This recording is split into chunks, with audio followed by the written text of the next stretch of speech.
દોસ્તો મગર તો છે, પણ મગરને એવું લાગ્યું કે અમે જઈ રહ્યા છે તો એ ટેકરી પરથી ઉતરી ગયો છે, પણ એ ત્યાં નજીક જ છે. પણ બતાવું છું કે થોડું ઉપર ચડે એટલે વ્યવસ્થિત દેખાય એ ટાઈપનું બતાવું છું તમને, બરાબર?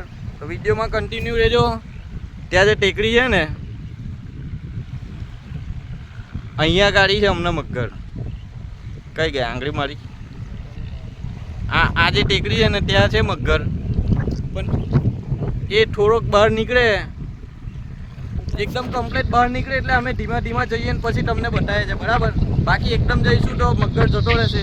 હમણાં તો ઉપર બેઠો હતો, જો કે નીચે ઉતરી ગયો છે. હવે ધીમે ધીમે ઉપર ત્યાં બેસે પછી આપણે જઈએ. રાકે બહાર નીકળે એવું લાગે છે. તો વિડીયોમાં કન્ટિન્યુ રહેજો. આજે મજા આવશે. આજે તમને ફાઇનલી મગર બતાવી દઈશ. ગમે તે થશે તમને મગર બતાવ્યા વગર ઘરે જવાનું નહીં. ને સવારનું વાતાવરણ કેટલું જોરદાર છે જુઓ, નર્મદા નદીના, બરાબર? મેં અને રાકેશભાઈ આવી ગયા છે, એમની બોટ લઈને આજે જવાના છે મગર જોવા, બરાબર? તો વિડીયોમાં કન્ટિન્યુ રહેજો. હર હર મહાદેવ.